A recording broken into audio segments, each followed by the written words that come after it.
오늘은 로마서 10번째 시간입니다. 여러분 우리가 생일이나 아니면 어떤 특별한 뭐 크리스마스든 어떤 특별한 날에 이렇게 선물을 주고받죠. 받기도 하고 그러면 선물을 받으면 기분 좋죠. 근데 이제 선물을 받았는데 여러분들이 딱 원하던 그 선물이야. 그러면 기분이 어때요? 너무 좋죠. 너무 좋죠. 내가 그 받고 싶었던 선물을 딱 누군가 알아서 준 거예요.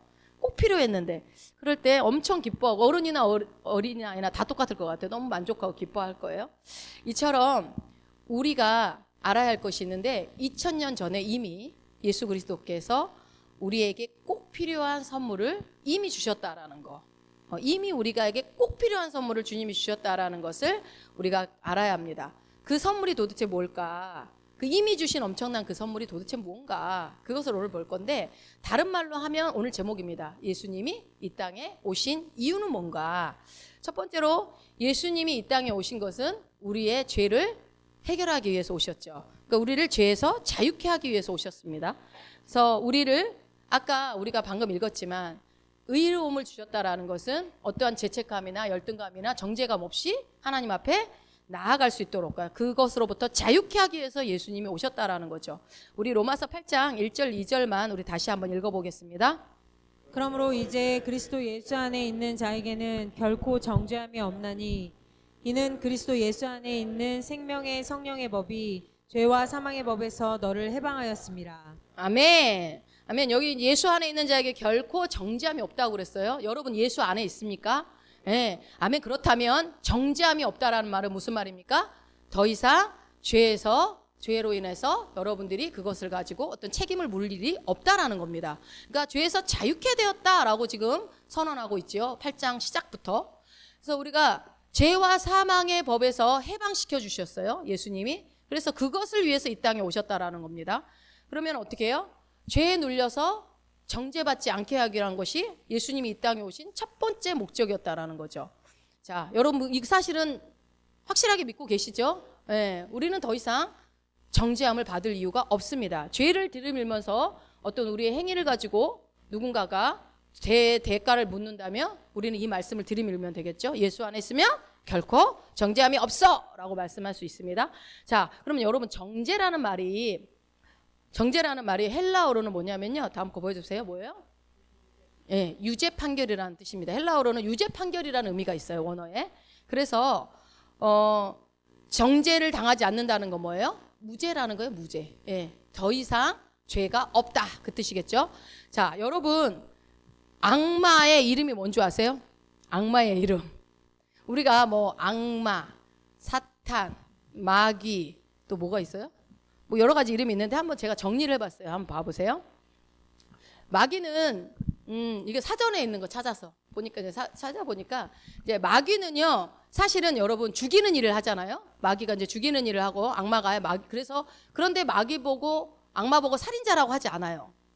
자, 악마가 파괴하는 일을 하지만 그들을 보고 파괴자라고 하지 않아요.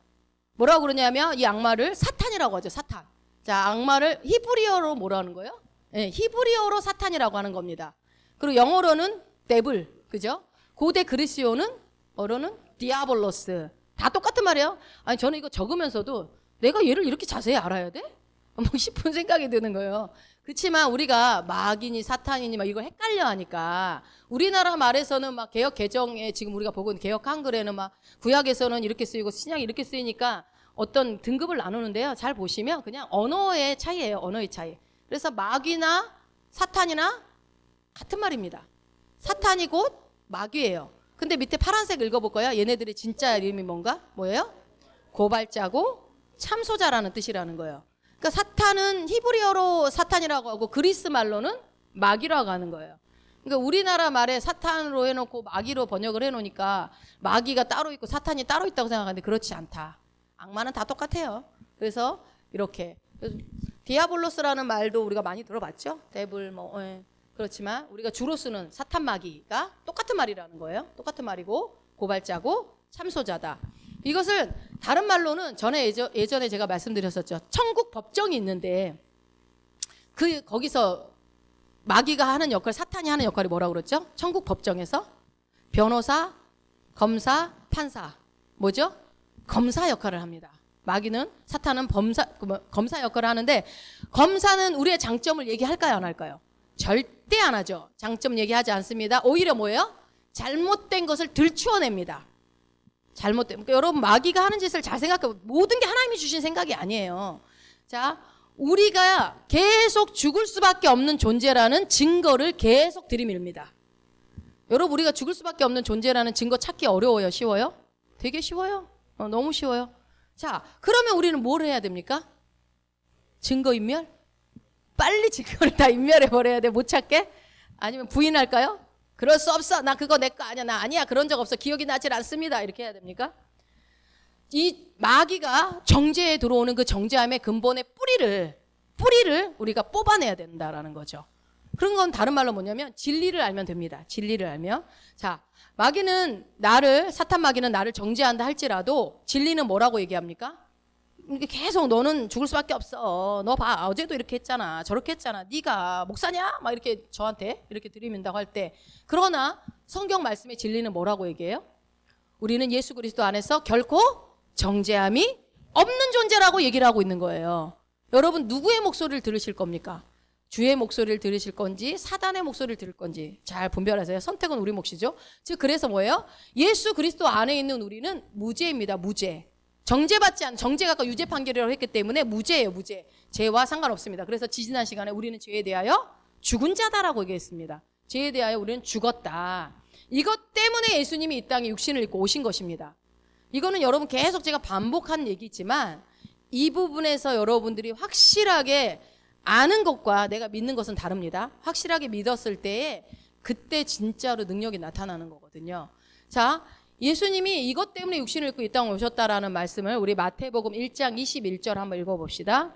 아들을 낳으리니 이름을 예수라 하라. 이는 그가 자기 백성을 그들의 죄에서 구원할 자이심이라 하니라. 아멘. 예수님이 이 땅에 오신 이유가 나오네요. 누구를 구원하기 위해서? 자기 백성을 어디서요? 죄에서 구원하기 위해서 예수님이 이 땅에 오셨다라는 거예요. 죄에서 구원한다는 말이 무슨 말일까요? 바로 뭐예요? 죄 문제를 해결하겠다라는 거죠. 그렇다면 우리가 죄 문제가 있다라는 거죠. 해결해야 될 죄 문제가 있다. 그래서 어떻게 하셨나요? 에베소서 1장 7절입니다. 우리는 그리스도 안에서 그의 은혜의 풍성함을 따라 그의 피로 말미암아 속량 곧 죄사함을 받았느니라. 아멘, 아멘. 예수님이 십자가에서 피를 흘려주심으로 인해서 우리는 죄사함을 받았다라고 지금 말씀하고 있어요. 죄사함을 받았다라는 것은 뭐예요? 죄값을 이미 치루었다라는 말과 같습니다. 다시 말하면 우리에게 죄가 남아있다 안 남아있다? 한 톨도 안 남아있다. 죄가 남아있지 않다. 죄가 없다. 무죄다. 다 똑같은 말입니다. 이것은 법정 용어라고 그랬어요. 더 이상 여러분, 그러니까 예수님이 죄가 없다고 하는데 자꾸 여러분이 나는 죄 있다 그러시면 안 됩니다. 구원받은 죄인으로 사시면 안 돼요. 자, 로마서 4장 7절 8절도 한번 읽어봅시다. 불법이 사함을 받고 죄가 가리어짐을 받는 사람들은 복이 있고 주께서 그 죄를 인정하지 아니하실 사람은 복이 있도다. 예, 잘 보세요. 불법이 사함을 받고 죄가 가려짐을 받은 사람이 누구예요? 누구죠? 우리잖아요, 우리. 예. 우리는 어땠대요? 뭐가 있대요? 이게 복인 거예요, 여러분. 죄 사함을 받은 자들이 복 받은 자들이라는 거예요. 우리는 이미 복을 받았어요. 받은 자들입니다.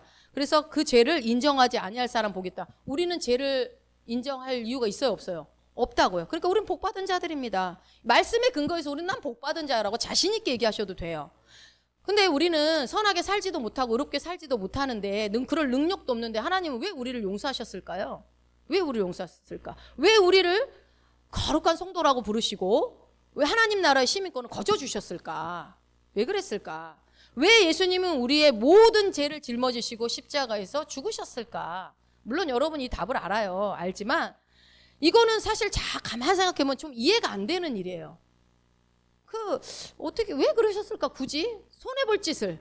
하나님이 손해봐도 조금도 아니고, 보통 손해보는 일이 아닌데, 왜 그러셨을까? 이해가 되지 않습니다. 그것을 우리는 뭐라고 그러냐면, 두 글자로, 은혜라고 합니다. 은혜. 그래서 은혜인 거예요. 이해가 되면 은혜가 아니죠. 네. 그리고 또 뭐라고 하냐면, 선물이라고도 합니다. 선물. 은혜고 선물입니다. 그래서 우리는요, 복 받은 자고 우리는 선물을 받은 자고 우리는 은혜를 입은 자라는 거예요. 여러분 믿으십니까? 예.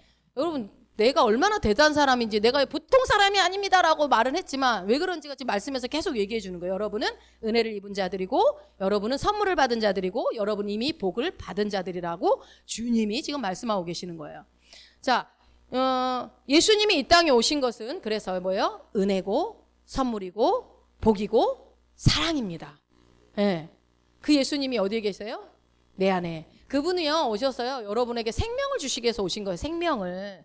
이게 은혜라고요, 여러분. 하나님 나에게 은혜를 베풀어 주시옵소서 이럴 필요도 없어요. 이미 하나님은 우리에게 은혜를 베풀으셔서 새 생명을 나에게 주셨습니다. 할렐루야. 예.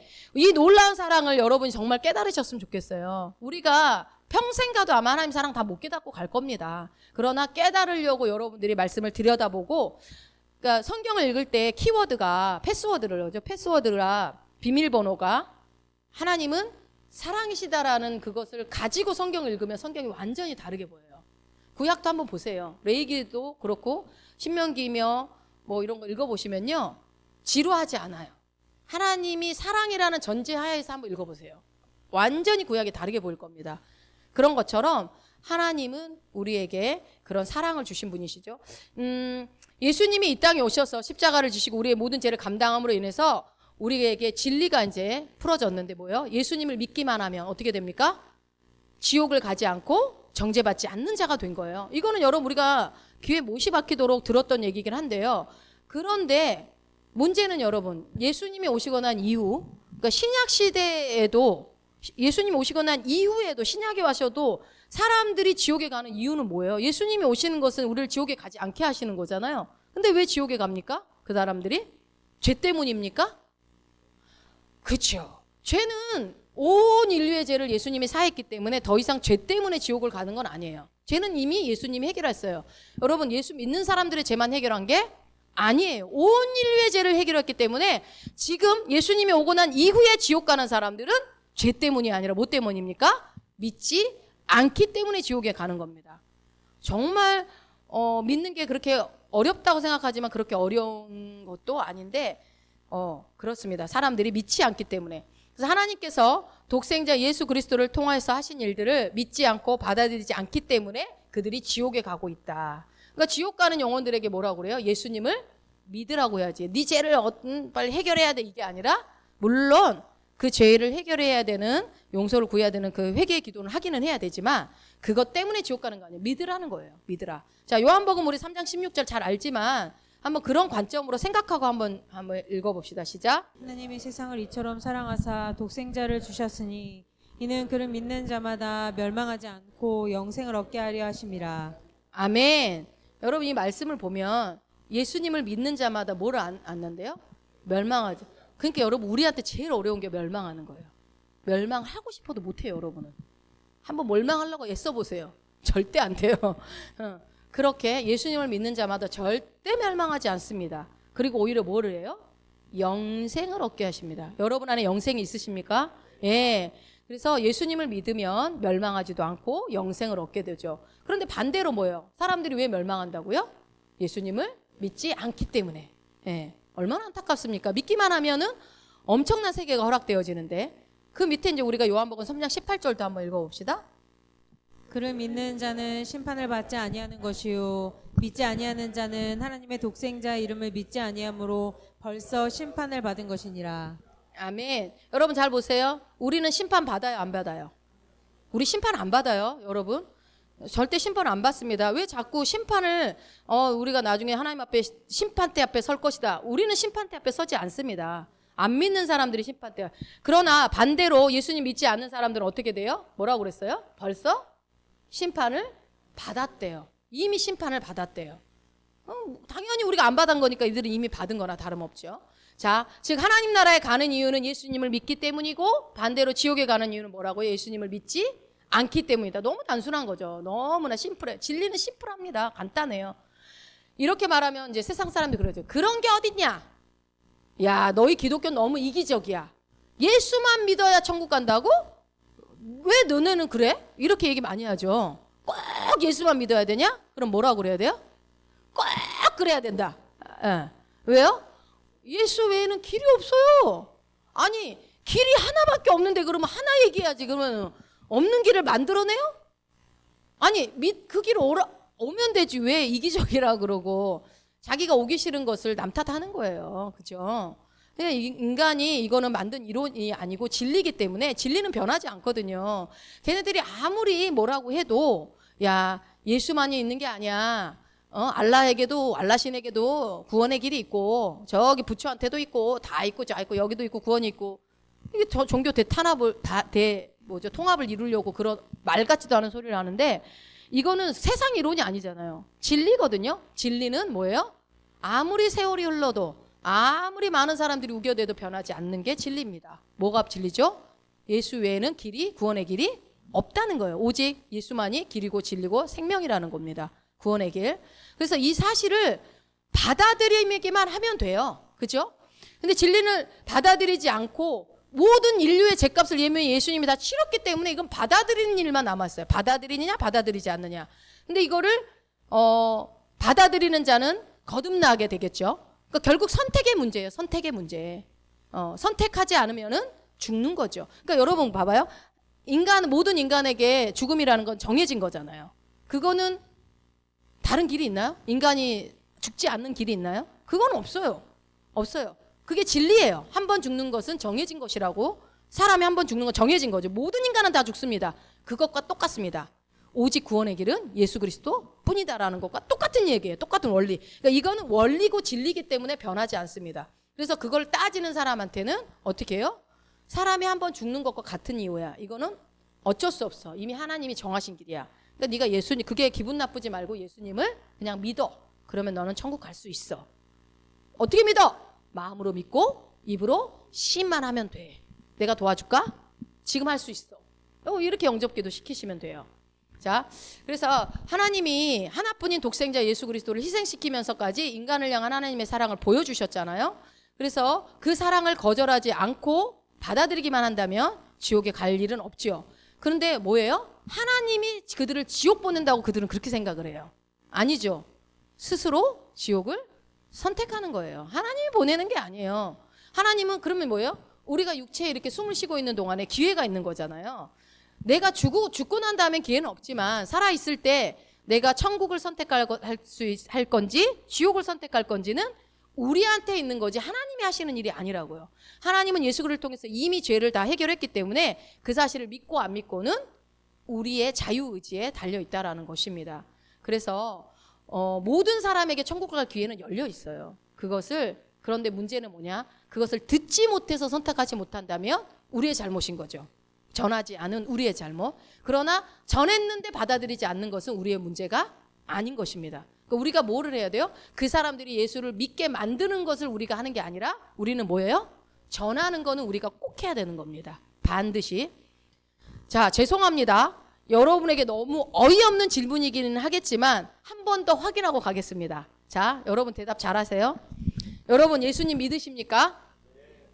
예수님이 나의 모든 죄값을 치르셨다라는 것을 믿으십니까? 대답 잘하세요. 왜 이렇게 시큰둥하게 얘기하시는 것 같아요? 나는 이제 더 이상 죄의 법 아래 있지 않고 생명의 성령의 법 아래서 자유케 되었습니까? 예수 그리스도 안에서 결코 정죄함이 없으십니까? 예수님의 부활을 믿으십니까? 예수님의 재림을 믿으십니까?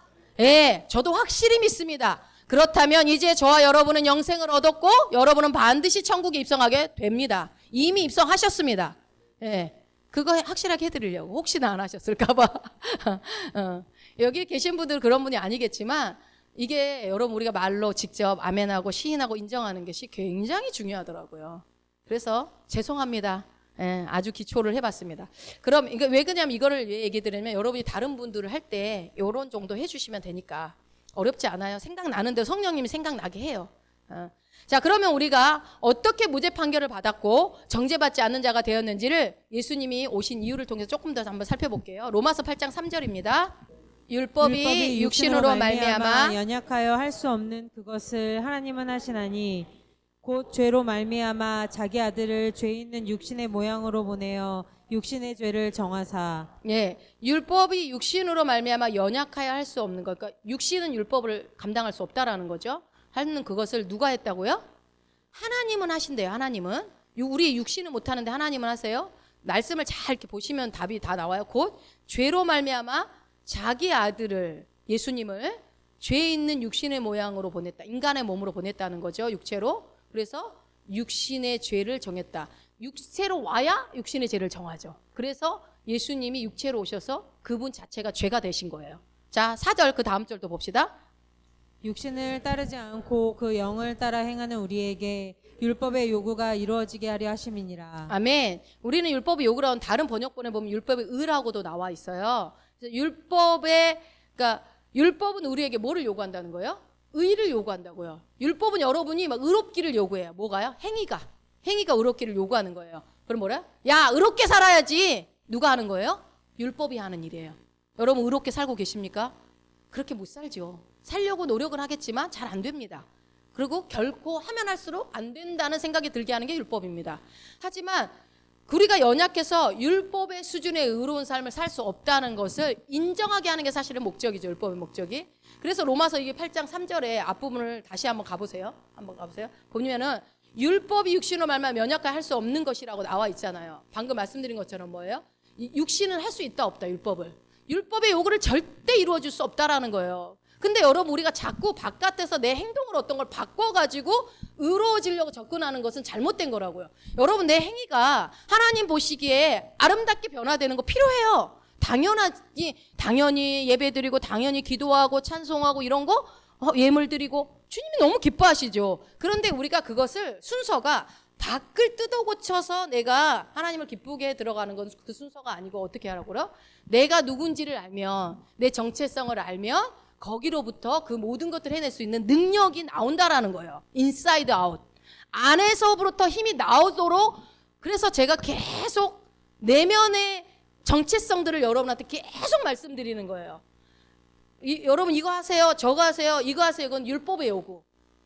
근데 율법에 요구하는 게 잘못된 게 아니거든요. 율법은 굉장히 의로운 거고 율법은 아름다운 거예요. 주님이 주신 거기 때문에. 그러나 그것으로 인해서 내가 어떤 의로운 수준의 삶을 살려고 노력하는 것은 접근이 잘못된 겁니다. 그렇게 되면 어떻게 돼요? 종교가 될 수 있어요. 자, 그래서 하나님이 하신다고요. 여러분 너희는 못한다. 내가 하겠다라고 하나님이 하신 거죠. 하나님이 하신 방법이 뭡니까? 예수님을 이 땅에 육체로 보내서 예수님이 그 요구를 율법이 야 의로운 자의 삶을 살아 라고 하는 것을 예수님이 그래 오케이 하고 받아내신 거예요. 그래서 율법을 우리는 이룰 수 없지만 하나님은 이루신다. 그래서 하나님께서 이루셨습니까? 못 이루셨습니까? 단방에 이루셨죠. 예수님을 통해서 이뤄버렸었어요. 하나뿐인 아들을 육신으로 보내셔가지고 그분이 육신의 죄를 아예 담당해버리니까 율법은 계속 죄를 너 그렇게 하면 안 돼. 이렇게 해야 돼. 계속 요구하는데 요구를 다 감당해버린 거 다 이루어버린 거예요. 죄를 다 없애버린 거예요. 그러니까 어떻게 돼요? 더 이상의 율법 요구할 수 있어요? 없어요? 그게 우리예요. 더 이상 율법이 너 이거 안 했어. 너 이렇게 안 하면 지옥 가. 너 왜 그렇게 살아? 그러면 안 돼. 너 정결해야지. 이렇게 해야지. 그렇게 요구할 수가 없게 되었다라는 겁니다. 자, 그리고 여기서 중요한 사실은요. 하나님이요. 이 의를 대신 이루어줬잖아요. 그 율법의 요구를 이루어줬잖아요. 그 이룬 거를 갖다가 버린 게 아니라 갖다가 누구를 줬어요? 우리를 주셨어요. 우리에게 그 율법이 요구한 것을 오케이 받아가지고 누구를 줬다고요? 다시 우리에게 주셨습니다. 율법이 요구하는 그 의를 이거를 전문 용어로 따라해 봅시다. 신성한 교환. 신성한 교환. 예. 디바인 익스체인지라고 이제 영어로는 그러는데 자, 이게 어떻게 가능하냐? 여러분 알고 계세요. 어디에 나와요? 이 신성한 교환이 구약에 레위기에서에 나옵니다. 여러분 레위기에 이제 구약에 보면 제사법이 나오지 않습니까? 이제 그때 이 구약 사람들은 죄를 지으면 어떻게 하죠? 양을 잡아가지고 양을 끌고 가요. 잡아가지고 가는 게 아니라 산채로 끌고 가요. 갈 때 어떻게 갖고 가야 돼요? 양을. 절대로 흠이 생기면 안 돼. 흠 생기면 어떻게 돼요? 빠꾸당해. 집에 다시 가야 돼. 먼 길에서 올 땐 정말 힘들겠죠? 들고 가세요. 그러면은 제사장이 할 일이 뭐예요? 그때 제가 레위기 할 때 자세하게 설명을 드렸었는데 한번 기억을 더듬어 보세요. 갖고 왔어요. 그럼 제사장이 제일 먼저 하는 건 뭐예요? 흠이 있나 없나 귀도 까보고 눈깔도 까보고 이렇게 까보는 거예요. 막 발바닥도 보고. 그래서 흠이 없는 거예요. 오케이. 그러면 그 다음에 뭘 하죠? 그 다음에 뭐죠? 가죽 벗겨버려요? 안수해야지 안수. 누가 해요? 제사장 잊어버리셨구만요. 안수는 누가 한다? 끌고 온 사람이 본인이 직접. 자, 왜 그러냐? 안수를 딱 할 때. 예, 그렇죠. 나한테 있는 이 죄를 이 흠없는 어린 양한테 다 주는 거예요. 전가시킨다고 그러죠. 쭉 줍니다. 자, 양을 갖고 왔어요. 양을 갖고 오면 거기에 갖고 온 그 사람, 죄 지은 그 사람이 직접 손을 얹어서 안수를 할 때 나한테 있는 그 죄가 이 흠없는 어린 양한테 전가되는 거예요. 그리고요, 그 양은요, 나한테 뭘 줘요? 흠없음을 주는 거예요. 흠없음이 나한테 오고 나의 흠 있음은 일로 가는 거죠. 그 거룩함이 일로 오고 가는 거예요. 이거를 신성한 교환이라고 하는 겁니다. 그러니까 이제 뭐 나중에 뭐 양도 직접 우리가 잡아야 되고 뭐 각 뜨는 것도 다 본인이 직접 하는 거예요. 그러니까 저는 제 생각에 거의 많은 사람들이 못했을 거라고 생각합니다. 예. 돈 있는 사람들이나 좀 했겠지. 여자들은 하겠어요? 못할 것 같아. 여자들은 그러니까 사람 취급 안 하는 게 아마 그냥 사람으로 살지 않기로 결정하지 않았을까? 예, 양을 못 잡아서라도. 지금 아마 하라고 그러면 여기 김장훈사 양 잡겠어요? 끌고 오지도 못할 걸. 얼마나 다행이야. 그러니까 저는 잡을 수 있을 것 같아요. 제가 대신 잡아드릴 수는 있는데. 어쨌든 이 구약의 제사가 여러분 실제로 나타난 게 실제 하게 된 게 누구예요? 예수님. 예, 예수님이 오셔서 그 제사를 단번에 이제 자기 자신을 제물로 드리면서 그것을 이제 실제 이루신 건데, 그러니까 예수님이 어떻게 된 거예요? 우리의 죄를 가져가시고 그분이 나한테 뭐를 주신 거예요? 그러면 그분의 의로움을 나한테 주신 거예요. 그러니까 여러분 안에 뭐가 있어요? 예수님의 의로움이 나한테 있다고요. 여러분, 내가 예수 믿었다는 것은 내가 누구인지, 내가 무엇을 가지고 있고 무엇을 할 수 있는지 이거를 알아야 돼요. 이거를 아는 것이서부터 출발해요. 이걸 모르면요, 내가 엄청난 능력을 갖고 있는데 평생 못 쓰고 갈 수도 있어요. 자, 예수 그리스도의 의로움이 나에게 주어집니다. 그것이 내 능력이 돼요. 이것이 신성한 교환으로 이루어지는 건데, 우리가 알아야 될 것은 뭐냐면 그리스도인에서 이 변화된 삶, 이 변화된 삶이 뭐냐면 우리는요, 그냥 단지 변화된 삶이 아니고, 그래서 뭐예요? 교환된 삶이라고 하는 거예요. 대치된 삶이라는 거예요. 완전히 바뀌어진 거죠. 완전히. 자, 이 말씀이요, 구약에도 나와 있어요. 이사야 40장 31절 한번 읽어봅시다. 오직 여호와를 앙망하는 자는 새 힘을 얻으리니 독수리가 날개치며 올라감 같을 것이요 다른 박질하여도 곤비하지 아니하겠고 걸어가도 피곤하지 아니하리로다. 예, 여기 이사야 선지자가 그리스도의 이 신성한 교환을 얘기한 거예요. 이게 약간 예언적이고 시적으로 표현한 거거든요. 잘 보세요. 근데 이게 무슨 이게 신성한 교환 얘기지? 여러분, 그렇게 생각, 우리나라 말 성경으로 보면 조금 이해가 안 되지만 제가 조금 이제 설명을 하면, 여기서 여호와를 앙망하는이라는 거에 제가 빨간 거 해놓고 새에다도 빨강 했잖아요.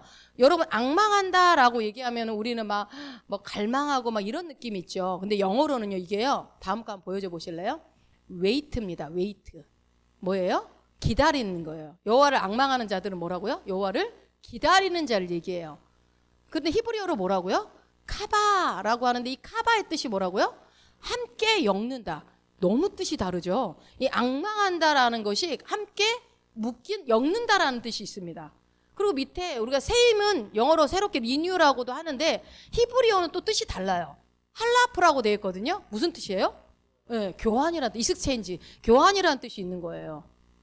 그러면은 여러분, 이거를 갖다가 이 뜻을 한번 이거를 기억하셔가지고 해보면요, 뭐였냐면 여호와를 앙망하는 자, 그러니까 여호와를 기다리는 자는 하나님과 함께 묶인 거예요. 연합되었다라는 말과 같아요. 하나님과 연합되어 있고 엮여 있는 사람이다. 다시요, 여호와를 기다리는 자는, 하나님을 기다리는 자는 뭐라고요? 하나님과 연합되어진 자다, 묶여 있는 자다. 그런 사람들에게는 뭐가 일어난다고요? 교환이 일어나는 거예요. 교환이. 신성한 교환이 일어나는데, 하나님께로부터 힘을 얻게 되는 교환이 일어난대요. 그러니까 나의 지침, 나의 곤비함, 나의 연약함, 나의 어떤 피곤함이 가고 뭐가 오는 거예요? 독수리가 날개치며 올라간 것 같은 힘을 교환받는 겁니다. 이게 신성한 교환의 얘기예요. 이 말씀이. 독수리의 날개치며 올라간다는 게, 여러분, 저는 뭐 직접 보지 못하면 직접 보신 분 얘기 들어보니까요, 독수리가 날개치고 독수리 어마어마하대요. 날개가 실제로 보면 한 방에 절대 못 날아간대요. 회오리 돌듯이 시동을 걸어야 된대. 팍 돌다가 회오리 바람을 일으키면서 한참을 돌아야지만 비행기가 이렇게 이륙하듯이 올라가는데, 어마어마한 힘이 필요하다는 거예요. 뭐 장관이래요, 그걸 보면. 근데 독수리의 날개침과 같이 올라가는 그 힘이라는 것은 우리 인간으로서는 상상할 수 없는 힘이 주어진다라는 거죠. 여기서 이제 곤비함이라는 것은 곤비하다는 게 근데 다른 말로 보면 쉬운 성경에 보면 지치지 않게 한다라는 거예요. 여러분 지치십니까? 그럼 어떻게 해야 돼요? 이런 내가 여호와를 기다리는 자 그것이 나고 나에게 신성한 교환이 일어났다를 여러분 인식하시면 돼요. 아 나는 곤비할 수 없는 자구나. 나는 지치지 않는 자구나. 나는 피곤하지 않아도 되는 자구나. 여러분 내가 피곤하지 않은 자라고 인식한다고 안 피곤해? 예. 인식하면은 성령께서 그렇게 피곤을 가져가십니다. 여러분 우리가 그러한 자, 여러분 우리가 새로운 피조물이 됐다라는 것은 그런 새로운 원리가 작동하는 자가 되었다는 거예요. 근데 그거를 자꾸 작동시키면요. 인식하지 않아도 자동으로 내가 움직여지는 시스템이 작동이 됩니다. 그러니 여러분 이게 여러분 그리스도의 삶이에요. 내가 하나님 그거를 주세요. 나에게 독실의 날개침과 같은 샘을 주세요 할 수도 있지만 어떤 거라고요? 아 예수 그리스도로 말미암아 나는 신성한 교환을 이루어진 자구나. 그분의 의로움이 나의 것이 되었구나. 그러므로 그분의 힘이 그분의 능력이 나의 것이구나. 이것을 여러분들이 아는 것이 그리스도의 삶이라고요. 자 묶였다 연합됐다라는 말은 다른 말로 뭐냐면요. 예수님이 내 안에 있고 내가 예수 안에 있는 그 모습. 예, 저가 내 안에 그가 내 안에 그렇게 서로 안에 거하시는 것. 그것이 예수님과 엮어지고 연합된 삶을 얘기하는 겁니다. 여러분 그거 우리에게 이루어졌어요? 안 이루어졌어요? 이미 이루어진 일이잖아요. 그러니까 우리는 이미 연합된 자라고 묶여진 자라고요. 그래서 이 엄청난 교환이 이루어질 것이다가 아니라 이미 이루어졌다. 누구한테? 나한테. 할렐루야. 네, 여러분 주일날 오셔서 확인하셔야 돼. 내가 누군지 계속 확인하고 가셔야 세상 나가서 그런 자답게 살 수 있어요. 그러면 승리는 보장되는 겁니다. 자, 우리 고린도후서 5장 19절 한번 읽어봅시다. 곧 하나님께서 그리스도 안에 계시사 세상을 자기와 화목하게 하시며 그들의 죄를 그들에게 돌리지 아니하시고. 아멘. 여러분 예수님으로 인해서 어떻게 해요? 세상을 자기 화목하게 하나님은요 온 세상이 당신과 화목하기로 이게 태초의 하나님의 모습이에요. 그런 모습으로 돌아가기를 원하시는데 그래서 그렇게 하기 위해서 어떻게 했대요? 그들의 죄를 그들에게 돌리자. 여러분 우리의 죄를 우리한테 돌리지 않으신 분이에요. 우리 하나님 너무 좋으신 분이에요. 죄를 정죄하려고 하면 한도 끝도 없잖아요. 우린 죽을 이유가 너무 많다니까요. 그러면 또 그 이후로 5장 21 고린도후서 5장 21절도 한번 읽어봅시다. 하나님이 죄를 알지도 못하신 이를 우리를 대신하여 죄로 삼으신 것은 우리로 하여금 그 안에서 하나님의 의가 되게 하려 하심이라. 아멘. 하나님께서는 우리의 죄를 우리한테 돌리지 않고 그것을 누구한테요? 아들 예수님에게 네가 가서 대신 담당해라 라고 예수님을 시키시죠. 그래서 예수님이 우리의 죄를 가져가신 거예요. 가져가시고 그 아들의 의로움을 우리에게 준 거예요. 너무 손해를 많이 보셨어요. 손해 보신 정도가 아니에요. 이거는 안 해도 되시는 일을 하시는 거예요. 이게 뭐예요? 하나님의 엄청난 사랑인 거죠. 사랑, 은혜. 우리가 이제 이 하나님의 의가 되었음을 여러분 믿으셔야 돼요. 따라합시다. 나는 하나님의 의입니다. 예, 여러분 안에 이 신성한 교환이 이루어졌다고요. 이미. 그래서 이 율법의 의로움의 요구. 야, 너 의롭게 살아야 해. 예수 믿는 자가 말이야. 똑바로 살으란 말이야. 목사가 말이야. 똑바로 살으란 말이야 하면서 누군가가 저한테 요구를 한다면 뭐예요? 나는 이미 예수 그리스도 안에서 교환이 이루어진 자다. 이 요구에 나는 답할 이유가 없다. 이미 나는 정죄함이 없다. 나는 이 의로움을 누릴 거야. 라는 게 여러분이 그냥 자신 있게 푹 올라와야 돼요. 이게 은혜 받은 자의 모습이에요. 여러분 은혜 받은 자가 뭐 그냥 아니에요. 그래요. 나는 죽을 죄인입니다. 이런 게 겸손하고 은혜가 아니에요. 여러분 겸손의 뜻이 뭔지 아세요? 새로운 피조물 안에서 여러분 겸손은요. 말씀대로 사는 사람이 겸손한 사람이에요. 그러니까 말씀을 인정하고 말씀을 따라 사는 사람들이 겸손한 자예요. 여러분 나는 겸손한 자입니까? 여러분은 여러분 겸손하신 것 같아요. 그러면 예, 저는 겸손한 자입니다라고 얘기하셔도 돼요. 왜요? 나는 말씀을 따라 살려고 하는 자이거든요. 그죠? 우리는 다 말씀을 따라 살기 위해서 지금 앉아 있는 거잖아요. 그러니까 여러분은 겸손한 자인 거예요. 예, 의미가 세상에서 말하는 겸손과 말씀 안에서 말하는 겸손은 다릅니다. 자, 로마서 3장 24절 우리 잘 아는 말씀인지 한번 읽어봅시다. 그리스도 예수 안에 있는 속량으로 말미암아 하나님의 은혜로 값없이 의롭다 하심을 얻은 자 되었느니라. 아멘. 은혜로 값없이. 값없이나 은혜로나 똑같은 말이에요. 그러니까 의롭다 하심을 얻은 자 이미 되었다. 무엇으로? 예수 그리스도의 속량 사역으로 말미암아. 그게 누구한테 하는 얘기예요? 우리한테 하는 얘기예요. 여러분, 저와 여러분에게. 이 신성한 교환을 통해서 예수님이 죽으시면서 이 거룩하지 못한 우리의 본성을 가져가시고 거룩한 본성, 의의 본성으로 바꿔주셨다고요. 체인지 해주셨다는 거, 체인지. 그래서요, 어떻게 해요? 바꿔줬다라는 것은 나한테 줬다는 거니까 우리가 할 일은 뭐예요, 그러면요? 그 의를 누리셔야죠.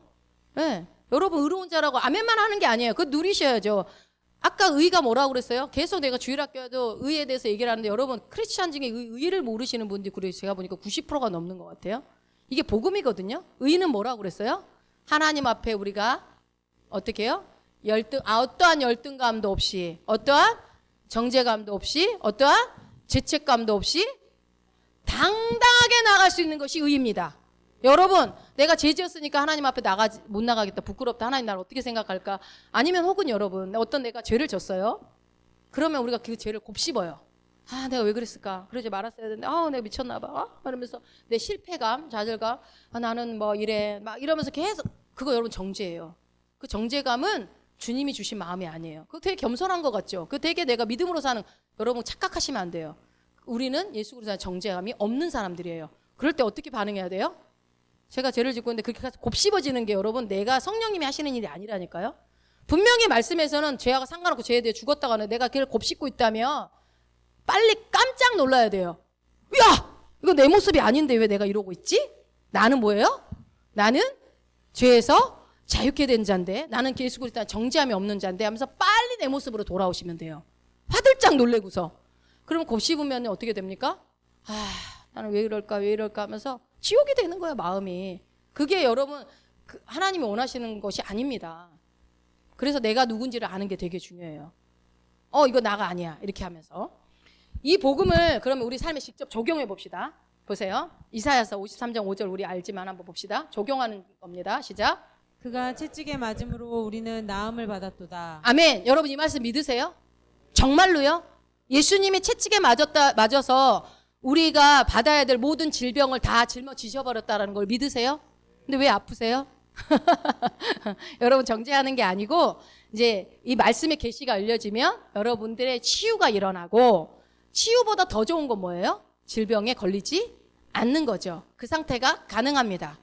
말씀에 근거해서 가능한 거예요. 그렇다면 나는 믿음이 없나 봐 이러시면 안 돼요. 우리는 믿음을 나 이미 다 줬기 때문에 그냥 여러분들이 보면서 어떻게 하시면 되냐면요, 나를 또 정죄하고 죄책감으로 들어가지 마시고 말씀을 들을 때 나는 예수님이 내 질병을 다 가져갔구나, 나는 신성한 공물을 누리는 자가 되었구나, 그 나한테 질병 있네? 그럼 어떻게 돼요?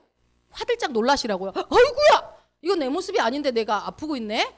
그럼 뭐라고요? 나는 하나님의 신성한 건강을 누리는 자입니다. 나에겐 하나님의 신성한 건강이 있습니다 라고 말로 하시라고요.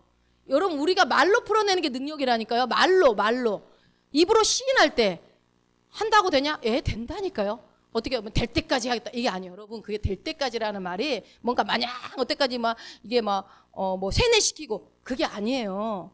말씀은 세뇌가 아니고 말씀은 능력이기 때문에 살아있기 때문에 반드시 되어지는 거예요. 그래서 여러분 질병으로부터 우리가 나음을 입고 이 모든 고통으로부터, 이 질병의 고통으로부터 치유함을 받는 것이 우리에게 특권으로 주어졌다고요. 이 말씀에 근거해서. 그래서 우리가 건강한 삶을 살 수 있게 하기 위해서 예수님이 오신 거예요. 여러분 그러니까 우리가 예수 믿는 사람들은 건강한 삶 살아야 돼요. 그러면은 건강한 삶을 살기 위해서 그냥 하나님이 나에게 신성한 건강을 주셨습니다, 나는 신성한 건강을 누리는 자입니다 말만 한다고 될까요? 아니요. 잘 드셔야죠. 운동도 하시고 그것도 같이 하셔야죠. 그러나 같이 하셔야죠. 말로 나는 건강을 아무것도 안 하고 그냥 먹는 것도 잘 안 먹고 그러면요, 그거는 어떻게 할 수가 없어요. 주님이 원리를 줬어도 그 원리대로 내 몸이 움직이지 않을 수 있어요. 그러니까 조금 저는 그렇게 생각해요. 영혼 몸이 강건하기를, 데살로니가에서 보면은 바울이 그래요. 영만 관리 잘하고 혼과 몸은 대충 해라 이런 말 한마디도 없어요. 똑같이 영혼 몸이 강건하기를 그랬어요. 그러면 여러분들이 영을 위해서 투자하는 시간만큼 혼과 몸도 투자를 하셔야죠. 투자하셔야 돼요. 어떤 투자를 하셔야 돼요? 마음으로도 투자하시고 실제로도 돈도 투자하시고 어떻게 음식도 건강한 음식을 드셔야 되고 그거 같이 하셔야 돼요. 같이. 주님은 그거 원하세요. 근데 이제 너무 세상에 그 몸에 대한 것들을 너무 부각시키니까 상대적으로 강단에서는 이런 얘기를 안 하지만, 그러나 주님이 원하시는 것은 여러분 영혼 몸이 다 강건하기를 원하신다는 겁니다. 그러니까 몸과 나이가 들어갈수록 사실은 더 신경을 써야 되는 게 맞잖아요. 그래서 신경을 써야 돼요, 여러분. 주님이 하시겠지 이거 아니에요. 우리가 관리할 수 있는 능력이 우리 안에 있는 겁니다. 그래서 누군가를 통해서 어떤 얘기가 오고 뭔가 들었으면 그냥 몰라 이대로 살래 이러시면 안 돼요. 도전을 받아야, 영적인 도전만 받지 마시고 내 몸의 도전도 받으셔야 돼요. 그래서 자꾸 계단을 오르려고 한다든지 어떤 근육을, 나이가 들면 근육이 없으면 안 되잖아요. 여러분, 근육을 키우는 것들에 내 영에, 사실 이 강단에서 그런 얘기를 하기는 좀 그래요. 왜냐하면 제가 얘기 안 해도 너무 세상에서 많이 얘기하니까. 그러나 그렇다고 강단에서 얘기 안 한다고 중요하지 않은 게 아니라고요. 여러분, 나이가 들수록 몸 관리도 잘 하셔야 됩니다. 왜냐하면 내 몸이 내 혼과 영을 갖고 있기 때문에 아무리 내 영과 혼이 충만해도요, 몸이 건강하지 않으면 받아낼 수가 없어요. 그래서 몸 관리를 잘 하셔야 됩니다. 먹는 거 잘 챙기시고 하시기 바랍니다. 그래서 예수님이 이 땅에 오신 이유 중에 하나가 뭐다? 내가 건강한 삶을 살게 하기 위해서 예수님이 오신 겁니다. 그러니까 여러분이 건강하지 않을 때 어떻게 하면 돼요? 예수님이 이 땅에 오신 건 내가 건강한 삶을 살기 위해서 오셨기 때문에 나는 건강할 특권이 있습니다. 나는 건강합니다. 나는 하나님의 신성한 건강을 누리는 자입니다. 자꾸 말해보세요. 자꾸. 그러면 하나님의 나도 호련히 내가 건강해져 있는, 그리고 계시도 열려지면서 이거 해야 되겠구나, 운동도 해야 되겠구나, 이런 것들 하나님 이끌어 가십니다. 자, 고린도후서 8장 9절 한번 읽어봅니다. 우리 주 예수 그리스도의 은혜를 너희가 알거니와 부요하신 이로써 너희를 위하여 가난하게 되심은 그의 가난함으로 말미암아 너희를 부요하게 하려 하심이라. 아멘. 예수님이 그럴 필요가 없는데 가난하게 되셨어요. 왜요? 누구 때문에요? 우리의 가난함을 가져가시려고. 육체가 되신 이유가 우리의 죄를 가져가기 위해서 오셨던 것처럼 그분은 부유하신 분인데 부유하신 자로서 가난하게 된 이유는 뭐라고요? 우리의 가난을 가져가시려고 그랬다고요. 그분이 왜 가난해요? 천지 만물의 주인이신데. 그죠? 그분이 가져가셨습니까? 우리의 가난함을? 그러면 우리는 뭐가 됐어요? 부유한 자라고요. 여러분, 그냥 제가 지어낸 말이 아니에요. 말씀에서 여러분은 부유한 자라고 얘기한 거예요. 그렇다면 믿으셔야죠. 여러분이 예수 믿으면 천국 간다는 거 믿는 것처럼 믿으시라고요. 예수님이 가난해지시면서 내 가난을 다 가져갔구나. 그게 꼭 어떤 물질적인 가난함이 아니더라도 정신적인 가난함도 다, 여러분 돈 많은데도 가난한 사람 있잖아요. 그 모든 정신적, 육체적 모든 가난함을 예수님이 이미 가져가셨습니다. 그래서 나는 이제 부유한 자가 되었다라고 지금 고린도서 8장 9절에서 얘기하고 있는 거예요. 예수님이 십자가에서 못 박혀 죽으실 때 내 가난도 같이 못 박혔습니다. 여러분 믿으십니까? 예, 이거 믿으셔야 돼요. 말씀 어떤 거를 믿고 어떤 거 안 믿고 그러면은 내 영역에서 어떤 영역은 막 활성화되지만 어떤 영역에서는 거기서 이제 특권을 못 누리는 거예요. 이게 여러분 신성한 교환으로 이루어진 거예요. 지금 계속 신성한 교환 얘기하죠. 예수님이 나의 질병을 가져가고 뭘 줬다고요? 신성한 건강을 주셨고, 나의 가난함을 가져가시고 뭘 줬다고요? 그분의 부요함을 주셨고, 우리의 죄를 가져가시고 우리에게 생명을 주시고 우리에게 영생을 주시고 구원을 주시고. 예. 그 여러분 주님의 부요함을 누리세요. 예, 주님의 부요함을, 주님의 신성한 건강을 누리시기 바랍니다. 예, 우리 따라합시다. 부요함은 나의 것입니다. 신성한 건강은 나의 것입니다. 예, 많이 안 하시죠? 아프신 분들 많이 안 하셔서 아프신 거예요. 많이 해보세요. 부요함도 자꾸 얘기해보세요. 하나님 기가 막힌 방법으로 이끌어 가십니다. 자, 여러분 예수님이 이 땅에 오신 이유가 뭔가요? 지금 그 얘기 계속 하고 있죠. 바로 우리에게 신성한 교환을 하시기 위해서 오셨다. 예. 그러면 예수님은 이 신성한 교환을 주심으로 우리가 어떤 삶을 살기를 원하실까? 지금 우리가 또 봤죠. 우리 로마서 오늘 본문을 통해서도 한번 더 봅시다. 8장 5절 6절입니다. 육신을 따르는 자는 육신의 일을, 영을 따르는 자는 영의 일을 생각하나니 육신의 생각은 사망이요 영의 생각은 생명과 평안이니라. 아멘. 여러분 말씀을 잘 보세요. 내가 신성한 건강을 통해서 너에게 의를 주었으니 이제 너는 무엇을 따르는 삶을 살으라는 거예요? 영을 따르는 삶을 살아야 한다라고 지금 얘기를 하고 있어요. 그러니까 여러분 보세요. 하나님이요, 예수님이 우리에게 뭔가를 요구할 때요, 아무것도 안 주고 요구하지 않아요. 우리가 못하는 걸 요구한 적도 없고 할 수 없는 것을 요구하신 적이 없고요. 항상 성경에 보면요, 모든 게 은혜라고 할 수밖에 없는 것을 보면 예수님이 약속하고 예수님이 지키시고 예수님이 주시고 다 하라고 그러거든요. 이것도 마찬가지예요. 그럼 영을 따르는 삶을 뭘까? 여러분 영을 따른다는 것은 뭘까요? 영을 따른다는 거? 지금 8장 5절에 보니까 뭐라고 해요? 영을 따르는 자는 뭐를 생각한대요? 영의 일을 생각하는 사람이에요. 영의 일을? 영의 일을 생각한대요. 영의 일을 생각하는데 영의 일은 어떤 거예요? 영의 일을 생각하면 어떻게 된대요? 나중에 영의 생각은 생명과 평안을 준대요. 평안. 예. 그러니까 우리가 영을 따르는 삶을 사는 사람들의 결과물이 뭐가 나오는 거예요? 생명과 평안. 그럼 여러분이 지금 생명이 있고 평안이 넘치고 있다면 여러분 영을 따르는 삶을 살고 있는 거겠죠? 근데 내가 평안이 없고 두렵고 뭔가 걱정이 있다면 아, 내가 영을 따르지 않구나. 그럼 영을 따른다는 거는 뭐냐? 성령을 따른다는 걸까? 이렇게 여러분 흔히 생각할 수 있는데 그 말도 맞지만 우리는 말씀을 근거해서 한번 봐봅시다. 요한복음 6장 63절입니다. 살리는 것은 영이니 육은 무익하니라. 내가 너희에게 이른 말이 영이요 생명이라. 예, 영이 뭐라고요? 말씀이 영이라고 지금 얘기하고 있습니다. 예수님이 하신 그 말이 영이래요. 그러니까 예수님 자체도 영이시거든요. 우리도 영이 정체성이라고 그랬죠. 근데 요한복음 1장 14절 한번 읽어봅시다. 말씀이 육신이 되어 우리 가운데 거하심에 우리가 그의 영광을 보니 아버지의 독생자의 영광이요 은혜와 진리가 충만하더라. 예, 말씀이 곧 하나님이시죠. 우리 요한복음에 쭉 항상 읽어서 알죠. 그런데 그 말씀이 어떻게 해요? 육신이 돼서 우리 가운데 오신 분이 바로 누굽니까? 예수님이시죠. 그러니까 예수님이 우리와 같이 인간이 되셨다라고 지금 요한은 얘기를 하고 있는데 그러면 왜 말씀이신 그분이 우리와 같은 인간이 되신 걸까? 굳이 그것은 우리로 하여금 이제 여러 가지 말이 있지만 우리를 예수님과 같은 존재로 만들고 싶으셨다는 거예요. 예수님이 우리처럼 되신 것도 있지만 우리도 뭐라고요? 예수님과 같게 해주시려는 목적이 있다라는 겁니다. 즉 뭐예요? 이 말씀이신 예수님이 이 땅에 오신 것처럼 우리도 말씀으로 태어나게 하기 위해서라는 거예요. 자, 베드로전서 1장 23절 한번 읽어보세요. 너희가 거듭난 것은 썩어질 씨로 된 것이 아니요 썩지 아니할 씨로 된 것이니 살아있고 항상 있는 하나님의 말씀으로 되었느니라. 예, 아멘. 이게 그 말이에요. 자, 너희가 거듭난 것은 그러니까 거듭났다는 것, 우리가 다시 태어났다는 것, 새로 태어났다는 것은 어떻게 됐대요? 뭘로 태어났다는 거예요? 말씀으로 태어났다는 거예요, 여러분. 우리는 말씀에서 태어난 거예요, 말씀에서. 그러니까 살아있고 항상 있는 하나님의 말씀으로 너희가 태어난 것이다. 그 말은 뭐야? 예수님이 이 땅에 육체로 오신 이유가 뭐예요? 우리를 말씀으로 태어나게 하기 위해서 오셨다라는 겁니다. 그분도 말씀으로 태어나셨고 오셨고 그 말은 그 말씀이 육신이 되어 이 땅 가운데 오면 요한복음 막 읽는 이유가 이 베드로전서랑 다 연관된 말씀인 거예요.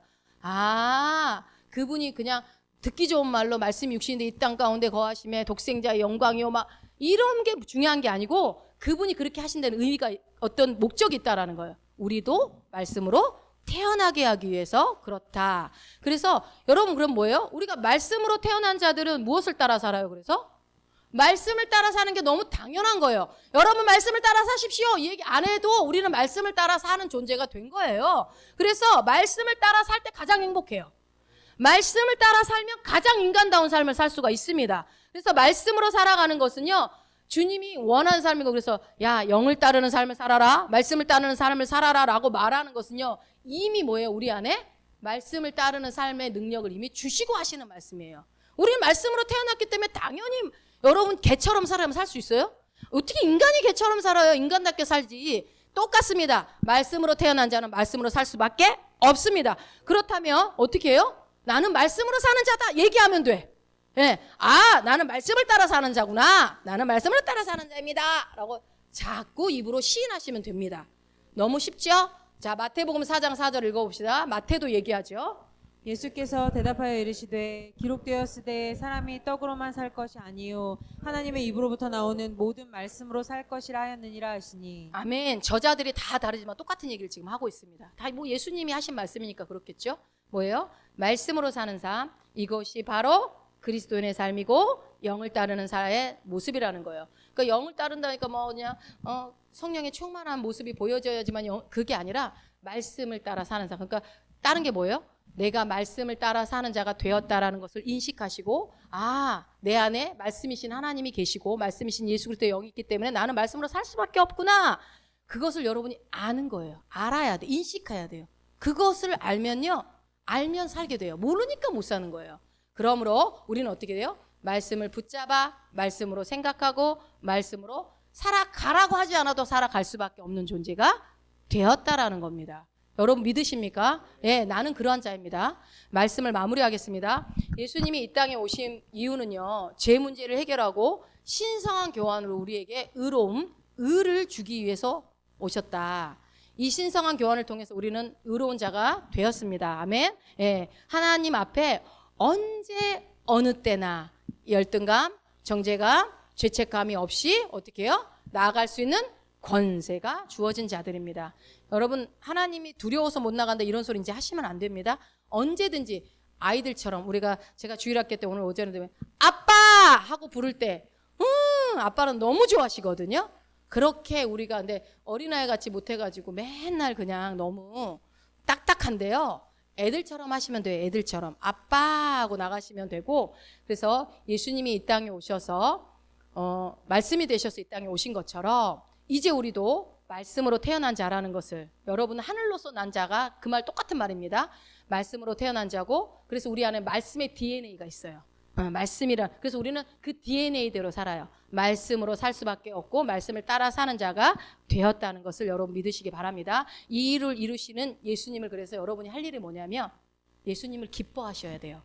아, 예수님 이 일을 이루어주셔서 감사합니다.